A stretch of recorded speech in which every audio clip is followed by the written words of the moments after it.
Yippee-ki-yay! How you guys doing out there in the internet world? Yo, I'm Art. As you know it, I've been going by the Black Cowboy Fields.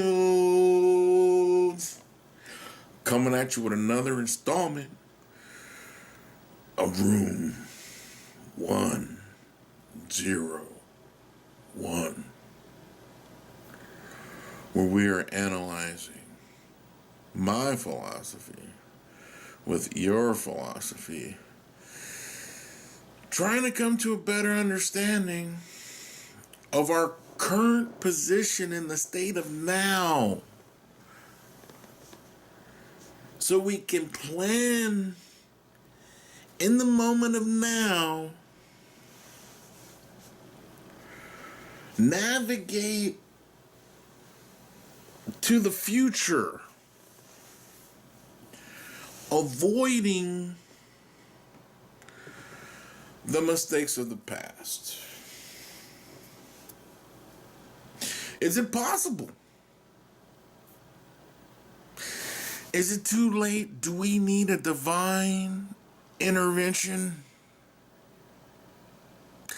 Does Jesus need to come back in a UFO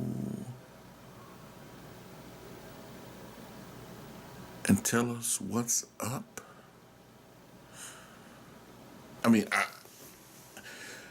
Okay, this is one of the things I trip on. In my religion,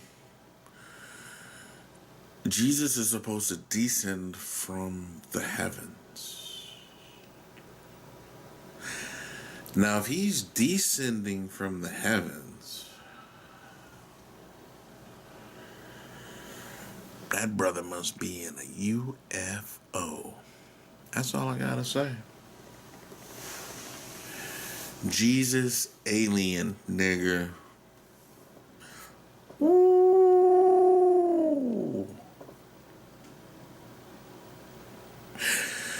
See, when that debate, I don't know. I'll throw it out there. I'll tell you what my blasphemy is that sometimes I think Jesus was the result of a Roman head honcho, Roman legionnaire breaking down,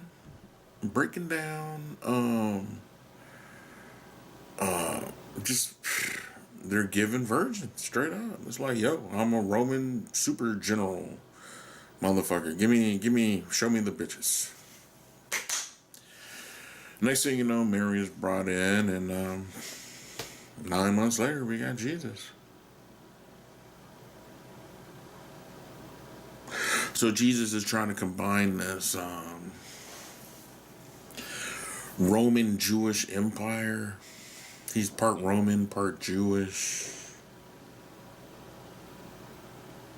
Remember me, drink the wine, my blood is Roman, but my skin is brown like a Jew.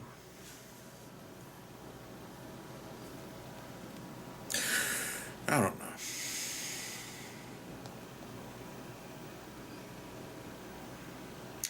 Anyway, that can get me in trouble, I guess. And that's how I thought about it once.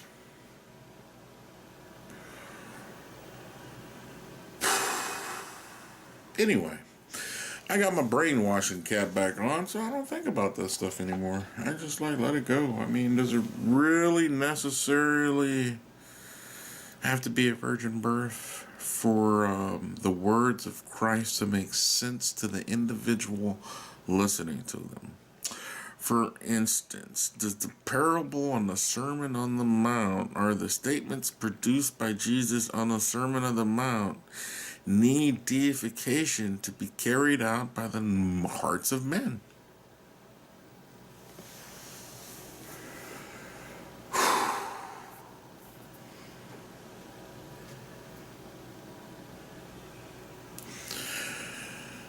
Are we missing something? Apparently we are.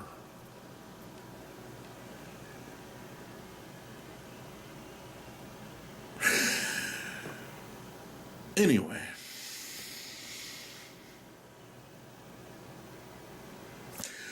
The first question in this philosophy, I don't even have a name for it, man. I used to have names for it. It used to be the complex theory of unification, tangent point theory, complex theory of unification, and tangent point theory. Those are my two concepts right there. Anyway.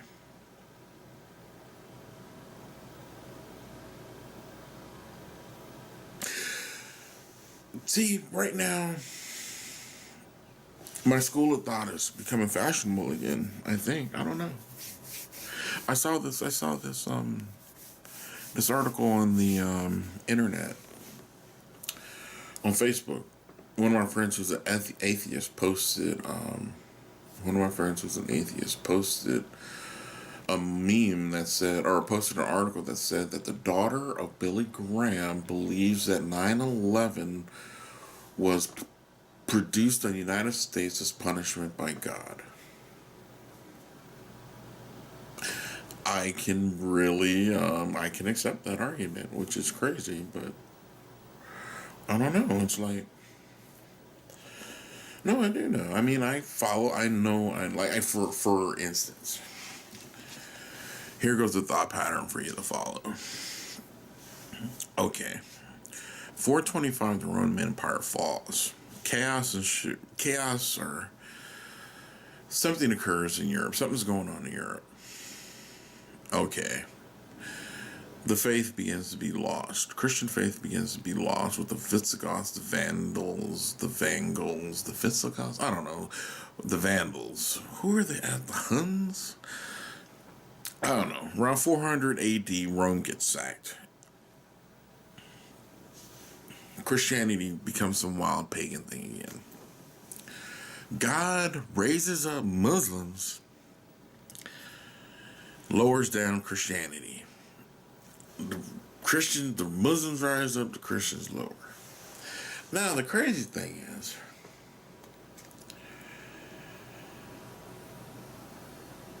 for 700 years, the Europeans are smashed. So then, I guess, all of a sudden, God decides to put his foot off of the necks of Europeans and put the European boots on everybody around the world. Now we're talking about time.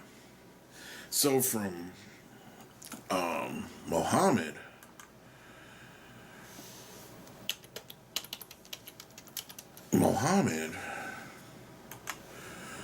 started his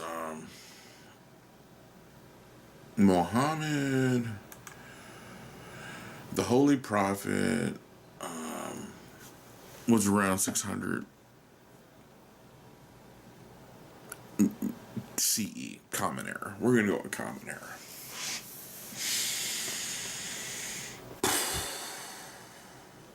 Okay, so we got Jesus at 0. Then the next one, we got Muhammad at 600. So that's 600 years. Then the next one, so from Muhammad to 1492, that's like another 600 years. So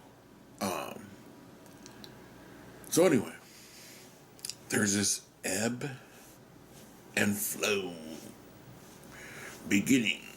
Okay, wait a minute. Whoa. Let's just start it off with the first rise and fall of civilizations in the Bible. The first one where God shows that he takes the small, he chooses the low, makes them high, takes the high, and makes them low. Now, the first place this was done, I know of, is in the Bible, is in the story of Pharaoh and Abraham. No, not the story of Pharaoh and Abraham, but the story of Moses and Pharaoh. where God delivers the Jews from Pharaoh to the promised land. See, but there's a story in there that I want to that I find interesting, very fucking interesting. That Elijah Muhammad, our master Muhammad Fraud, came up with in his message to the black man, when it talks about the story of Abraham and his seed being captured for 400 years in a strange land. I just gotta say, Egypt is not a strange land to a Jew. But the United States of America is a strange land to the African American. Or was. Became. Strange land. Why is it strange? First of all, you got white people telling you you're inferior because of the color of your skin, and you know you're a child of God. Hello. Hello. That's all I gotta say. That's how you know it's strange. But anyway,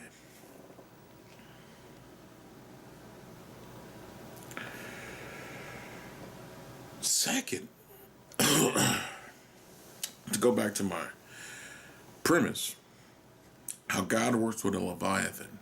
A Leviathan is a state. It's a city. We see the blueprint on how this works in the book of Daniel. Daniel has a dream.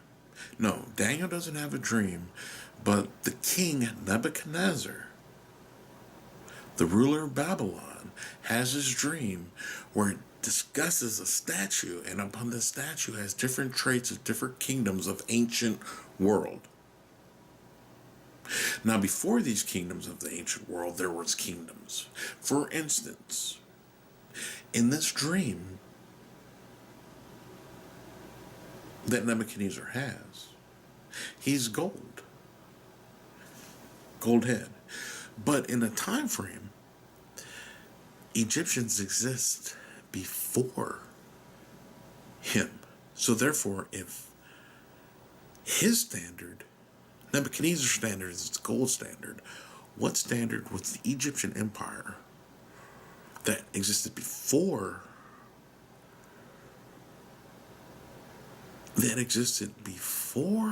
Babylon and enslaved the Jews? I mean, what? I mean, I think Egypt means bondage or something. It's Kemet. Or something like that. Anyway, I don't know, one of my pet peeves, really, one of my pet peeves is when African Americans start talking about Africa, they always start bringing up Egypt.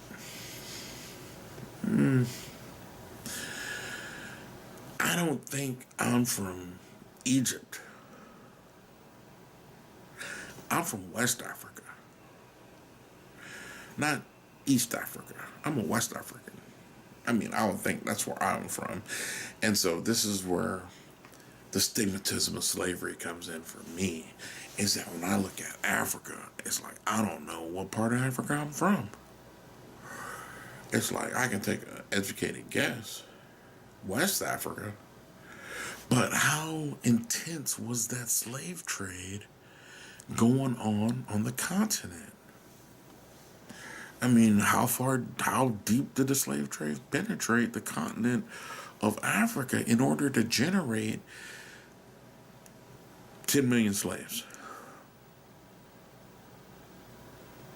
So could they have been raiding all the way down to South Africa? Or South Africans are raiding shit, shipping shit?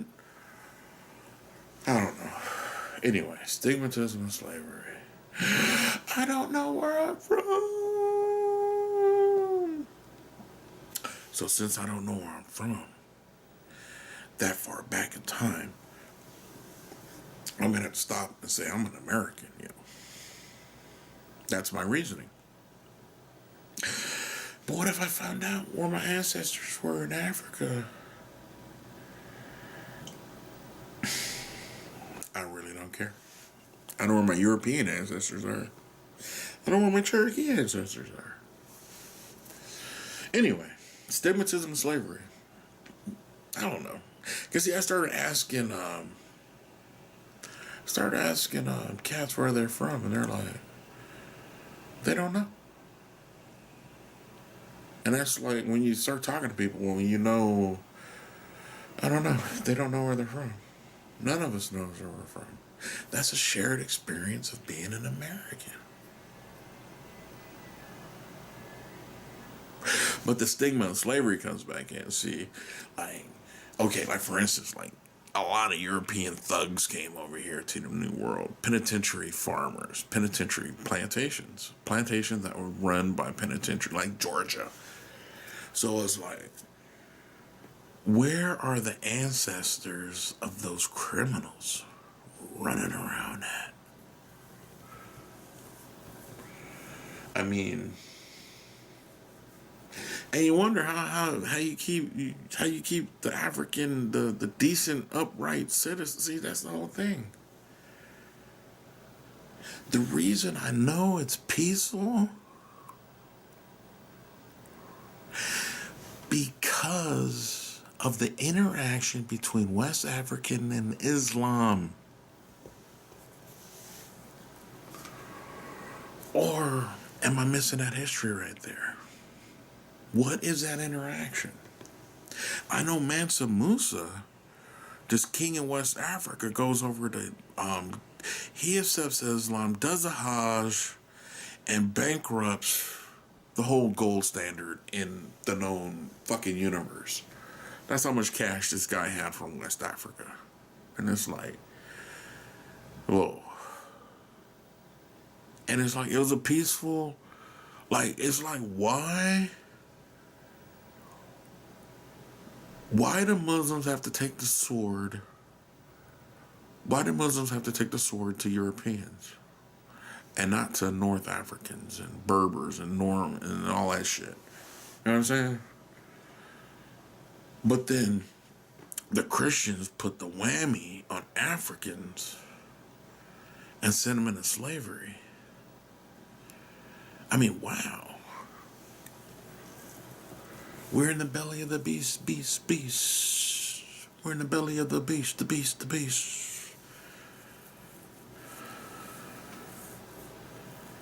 But the belly's going to have to throw us up due to our righteousness.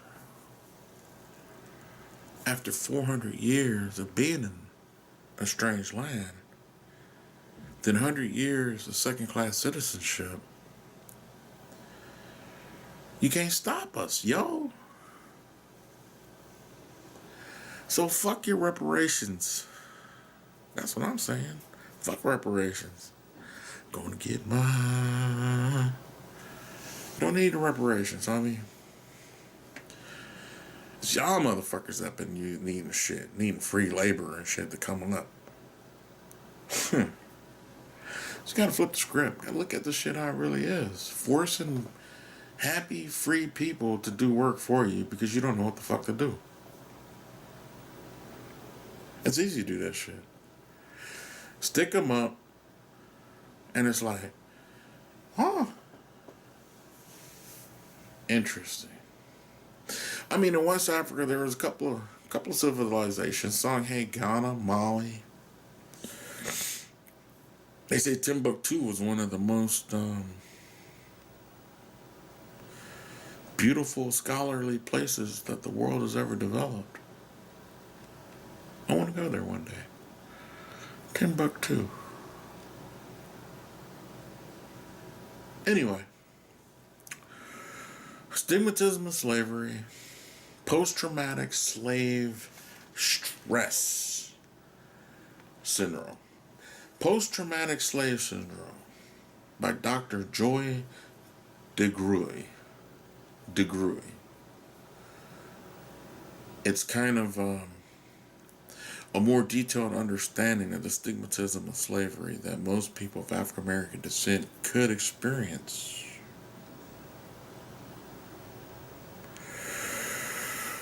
Whew. Anyway, I'm out of here. Have a good day. Ciao.